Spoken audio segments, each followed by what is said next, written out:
جمشید صاحب، ایک طرف تو حکومت کفایت شعاری کا بڑا ایک شور مچا رہی ہے، اور دوسری طرف حکومتی اپنے اخراجات پہلے سے کہیں زیادہ بڑھتے جا رہے ہیں۔ تنخواہوں پہ دیکھ لیں، جس طرح چیئرمین سینٹ اور اسپیکر قومی اسمبلی کی تنخواہیں بڑھائی گئیں، یہ پاکستان کی تاریخ میں ایسا کہیں نہیں ہے کہ 600% تنخواہیں بڑھائیں۔ دوسری طرف جو عوام کو ریلیف دینا ہے، پیٹرولیم مصنوعات کی قیمت ہر ہفتے بڑھا رہے ہیں، اور چینی کی قیمتیں آسمان پر چلی گئی ہیں۔ گڈ گورننس کہاں ہے؟ مطلب حکومت ایک تو دعویٰ کرتی ہے کہ گڈ گورننس کے لیے ہم دن رات کام کر رہے ہیں، کفایت شعاری ہمارا منشور ہے۔ کفایت شعاری صرف غریب آدمی کے لیے ہے؟ بالکل نہیں، اور یہی مسئلہ ہے اس حکومت کے ساتھ کہ اگر آپ ایک تاثر دے رہے ہیں، جب آپ کہتے ہیں کہ جی آپ مخصوص جو بہت سی سرکاری ملازمتیں ختم کر رہے ہیں، آپ لوگوں کو نئے روزگار کے مواقع نہیں دے رہے ہیں، آپ جب لوگوں کو یہ کہتے ہیں کہ جی آپ کفایت شعاری کریں اور آپ کے اوپر ٹیکس لگے گا اور آپ ٹیکس دے رہے ہیں اور آپ کو ٹیکس دینا ہے، زراعت سے وابستہ جو طبقہ ہے وہ پس کے رہ گیا، عام شہری جو ہے وہ مہنگائی کے تلے اتنا دبا ہوا ہے، اس پریشر میں ہے کہ لوگوں کو اپنے بچوں کو اسکول بھیجنا مسئلہ ہو گیا ہے، کچن نہیں چل رہا ہے لوگوں کا۔ لیکن جب آپ یہ کرتے ہیں کہ اپنی تنخواہیں بڑھانے کے لیے اور اپنی سہولتیں بڑھانے کے لیے اقدامات کرتے ہیں، چاہے وہ پنجاب اسمبلی ہو، سینٹ ہو یا قومی اسمبلی ہو، تو لوگ کہتے ہیں کہ اس طبقے کا ہم سے کیا تعلق ہے، یہ قربانی صرف عام آدمی ہی کیوں دے۔ اور یہی وہ مسئلہ ہے جو عوام میں اور حکومت کے درمیان میں اور حکمران طبقے کے درمیان میں فاصلے بڑھا رہا ہے، اور وہ اعتماد عوام کا ختم ہو رہا ہے کہ یہ لوگ ہمارے لیے مخلص ہیں، ہمارے لیے کچھ کر بھی سکتے ہیں یا کرنا چاہتے ہیں۔ تو آپ نے اگر عوام سے سیکریفائسز مانگ رہے ہیں تو آپ کو حکمران طبقے کو، وزراء کو، اراکین اسمبلی کو بھی وہ سیکریفائسز دینی ہیں، کرنی ہیں، جو نہیں کر رہے۔ اور یہی وجہ ہے کہ آج بے چینی جو ہے عوام میں آہستہ آہستہ وہ بڑھ رہی ہے۔ اچھا جمشید صاحب، یہ تو پھر وہی ہوا نا کہ حکومت کہتی ہے، اور خاص طور پر پرائم منسٹر کا جو ایک نعرہ تھا کہ سیاست نہیں ریاست بچائیں گے۔ ریاست تو بچ گئی، ان کی سیاست بھی بچ گئی، ملک ڈیفالٹ ہونے سے بچ گیا، لیکن عام آدمی جو سفید پوش تھا وہ تو ڈیفالٹ کر گیا۔ دیکھیں، ملک کو آپ نے ٹھیک ہے بچا لیا، آپ نے بڑے کام کیا، کوئی شک نہیں، لیکن عام آدمی اور سفید پوش کا کیا قصور ہے؟ حکومت نے ملک کو ڈیفالٹ ہونے سے بچا لیا، لیکن اس کی قیمت کیا ہے؟ عوام ڈیفالٹ کر گیا ہے، سفید عوام ڈیفالٹ کر گیا نا، تو وہ تو اس کے تحت ختم ہو گئی ہے۔ سفید پوش جو ہے نا وہ رگڑا گیا ہے، وہ برباد ہو گیا ہے، اور اس کے ساتھ ساتھ جو ہمارا کسان ہے وہ برباد ہو گیا ہے۔ آپ دیکھیں آج چینی جو ہے وہ کہاں چلی گئی ہے، گنا کتنا سستا لیا گیا ہے۔ چینی کی بڑھنے کی وجہ صرف ایک ہے کہ وہ تمام حکمران جو پیپل پارٹی سے تعلق رکھتے ہیں، وہ نون لیگ سے تعلق رکھتے ہیں، وہ پی ٹی آئی سے تعلق رکھتے ہیں، وہ شوگر مل مالکان ہیں، عام آدمی مالک نہیں ہے۔ جو گندم ہے، جو آپ کی دوسری فصلیں ہیں، وہ اس لیے رول رہی ہیں کہ وہ عام آدمی اس کا مالک ہے۔ تو میں یہ سمجھتا ہوں آپ نے ایک طرف تو زراعت کا بیڑا غرق کر دیا، دوسری طرف آپ نے چینی مالکان کو، ملز مالکان کو اربوں روپے کے فائدے پہنچا دیے، اور پھر رہتی سہتی کسر پیٹرولیم مصنوعات کی قیمتوں میں آئے روز اضافہ کرنے سے عام آدمی، اب جس طرح آپ نے بات کی، عام آدمی، یہ کوئی لفاظی بات نہیں ہے، عام آدمی، سفید پوش آدمی وہ ڈیفالٹ کر چکا ہے۔ جس طرح پیٹرولیم مصنوعات کی قیمتوں میں اضافہ، مہنگائی کا اضافہ، اور پھر بجلی کے بل، اور خاص طور پر آپ کو پتہ ہے کہ 200 یونٹ والا جس طرح عوام میں اس طرح بے چینی پائی جا رہی ہے کہ 200 یونٹ کی قیمت ایک ہے اور پھر 201 یونٹ کی قیمت ایک ہے، اس سے بڑا ظلم کیا ہو سکتا ہے کہ چلیں آپ 200 پہ ایک ہے، 250 پہ تھوڑا سا بڑھا لیں، کم از کم جو 250 تک جاتے ہیں لوگ ان کو تھوڑا ریلیف مل جائے، یا 200 سلیبنگ پراپر کر دیں، 225 یونٹ کر دیں کہ یار 225، پہلے 25 کے یہ قیمت ہے، پھر اگلے 25 کے یہ ہے، اور 100 بڑھائیں گے تو آگے یہ ہے۔ لیکن یہاں غریب کے لیے کوئی پالیسی نہیں بنائی جا رہی۔ شوگر مل مالکان کو گھر بیٹھے اربوں روپے کا فائدہ پہنچا دیا ہے کوئی حکومت۔ وہ دیکھیں، میں آپ کو آج بات بتا رہا ہوں، اس ملک کا جو کسان ہے وہ بے بس لاچار ہے، اور اس ملک کی جو شوگر مافیا ہے وہ آپ کی اسٹیبلشمنٹ سے بھی مضبوط ہے، آپ کی ہر حکومت سے بھی مضبوط ہے، چاہے وہ حکومت P T I sugar mafia کی بات کر رہے ہیں، شوگر مافیا کی بات کر رہے ہیں، جو اس بے چینی کی عوام کی بات کر رہے ہیں۔ اگر ہم دیکھیں تو 45 سے زائد لوگ ہیں جو شوگر مل مالکان میں شمار ہوتے ہیں، اور ان میں سے 60% سے زائد لوگ ایسے ہیں جو حکمران یا سیاستدان چیزیں ہیں۔ تو یہی وجہ ہے کہ لوگوں کا اس میں بھی لوگ کہتے ہیں کہ یار یہ سب پالیسی وہ بنتی ہے جس کے تحت حکمران اپنے عام آدمی سے کچھ چھپا ہوا نہیں ہے۔ اگر یہ سمجھتے ہیں کہ عام آدمی کو سمجھ نہیں آ رہی، عام آدمی ہر چیز سمجھ رہا ہے کہ اس کی گندم تو دھکے کھا رہی ہے، اور آپ کی چینی جو ہے وہ نایاب ہوئی جا رہی ہے۔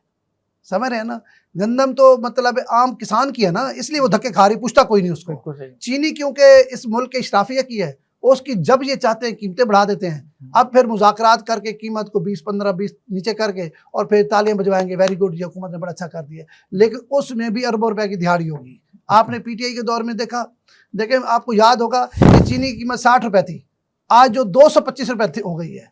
حساب لگائے نا, بالکل کیا مطلب کتنے تھوڑے ٹائم میں کتنی قیمت بڑھ گئی ہے. اور گنے کا ریٹ جو 10 سال پہلے تھا وہ گنے کا ریٹ آج بھی وہی ہے, کیونکہ وہ بھی کسان کا ہے, وہ ان کا اپنا گنا نہیں ہے. پھر رہتی سہتی کسر پیٹرولیم مصنوعات, اگر کوئی سبزی یا آنا جانا ٹریولنگ غریب آدمی کی کوئی کم تھی تو وہ بھی آپ نے ختم کر دی. پتہ نہیں پالیسی بناتا کون ہے. اگر آپ نے اس طرح بڑھانی تھی تو پہلے جو پیٹرولیم مصنوعات کی قیمتوں میں کمی کی تھی اس کے کرنے کی ضرورت کیا تھی. مجھے تو یہ لگ رہا ہے کہ حکومت تمام تر ٹیکسز عام آدمی سے نکالنا چاہتی ہے. پٹرول کی مد میں ہر ہفتے پیٹرولیم مصنوعات کی قیمتیں بڑھا دی جاتی ہیں. پھر آپ جس طرح ڈیزل کی قیمت بڑھائی ہے, زراعت تو اپنے ہاتھ سے آپ دفن کر رہے ہو. بھائی آئے روز جب ڈیزل کی قیمت بڑھے گی تو زراعت یا کسان کیسے بہتر ہوگا. بہرحال اب اس کا حل پتہ کیا ہے, کیا حل ہے اس کا؟ حل یہ ہے کہ حکمران اگر چاہتے ہیں عوام کے ساتھ جڑنا, عوام کی چیزوں کے ساتھ, صرف اگر اپنی حکومت نہیں بچانا چاہتے, اگر آپ ریاست کو آپ آگے بڑھانا چاہتے ہیں, تو عام آدمی کے مسائل کو, اس کے روزگار کو, اس کی آمدن کو, اور اس وقت جس پریشر سے وہ گزر رہا ہے اس کو انڈرسٹینڈ کرنا ہوگا. اور آپ کریں, اگر ادروائز ایک لاوا ہے جو پک رہا ہے, اگر پاکستان کی معیشت اگلے 1 سال میں بہتری کی طرف نہ گئی, بظاہر ہمارے اعداد و شمار ہمیں ایسے شو کر رہے ہوتے ہیں کہ جیسے بہت اچھی چیزیں ہو گئی ہیں, لیکن وہ ریلیف عام آدمی تک جب تک نہیں پہنچتا جو پہلے سے اس کی معاشی حالت تھی نا, اگر وہ اس سے بہت نیچے چلا گیا, اگر اس تک بھی نہیں لا کے حکومت ان کو نہیں لا سکتی, تو پھر اس حکومت کا ان چیزوں کا کوئی فرق نظر نہیں آنے والا. آپ کہیں ملک کو ڈیفالٹ کرنے سے بچا لیا ہے, عوام خودکشیاں کر رہی ہے, تو ملک کا کیا فائدہ ہو گیا؟ عوام ڈیفالٹ کر گئی ہے, سفید پوش جو ہے وہ ڈیفالٹ کر گیا ہے, مقروض ہو گیا ہے, اس کا روزگار رہا نہیں. میرے خیال میں نا جو پی ٹی آئی کا بیانیہ ہے نا, اس کو مضبوط کرنے میں حکومتی ہاتھ ہے, جو اس وقت حکومت اس کو مضبوط کر رہی ہے. جو وہ کہہ رہے ہیں نا کہ ان کا عام آدمی کے ساتھ کوئی تعلق نہیں ہے, بے فارم 47 کی پیداوار ہے, تو اس کا یہ ثبوت دے رہے ہیں. جب آپ عام آدمی کو ریلیف نہیں دیں گے تو عام آدمی کیا سمجھے گا؟ کہ جب کوئی سیاسی حکومت عام آدمی کا خیال نہیں رکھے گی تو اس کو کیا سمجھا جائے گا؟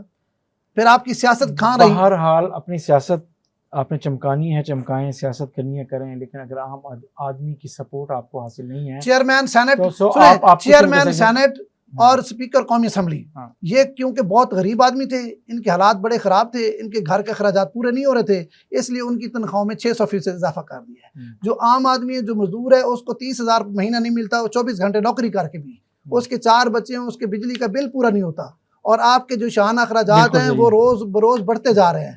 دیکھیں ہمیں تنقید کر, سنیں قومی اسمبلی کے اندر دیکھیں ایسے لوگ بھی ہم پارلیمنٹیرین کو جانتے ہیں جو تنخواہیں نہیں لے رہے.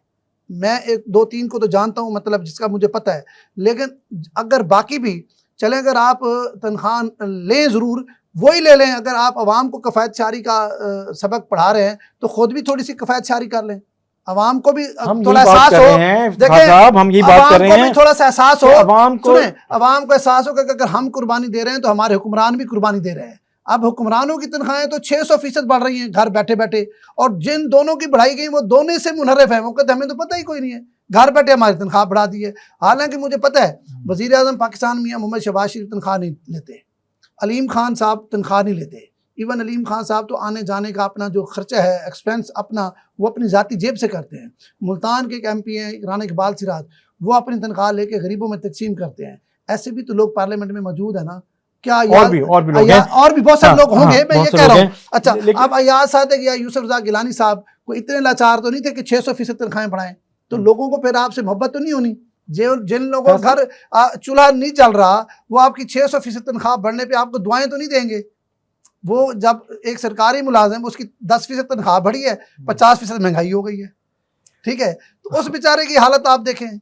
آپ ہم خود تنخواہ دار ہیں, ہماری کیا حالت ہے؟ بہرحال اب آپ نے ریاست اگر جو ڈیفالٹ ہونے سے بچ گئی ہے, تو اب آپ جو عوام ہے اس کو بھی ڈیفالٹ سے نکال لیں, اس کو زندہ رہنے دیں, تاکہ اور وہ اپنے بچوں کو بھی پال سکے, خود بھی اپنی حالت کو بہتر کر سکے, اور اگر صرف آپ حکمران طبقہ اپنی حالت بہتر کرنے میں لگا رہے گا تو وہ چیز، وہ انقلاب، وہ ایسی چیزیں جس کو ان پاپولر ہونا پبلک میں یہ حکومت اور یہ حکمران ہو رہے ہیں، جس کا اندازہ شاید انہیں نہیں.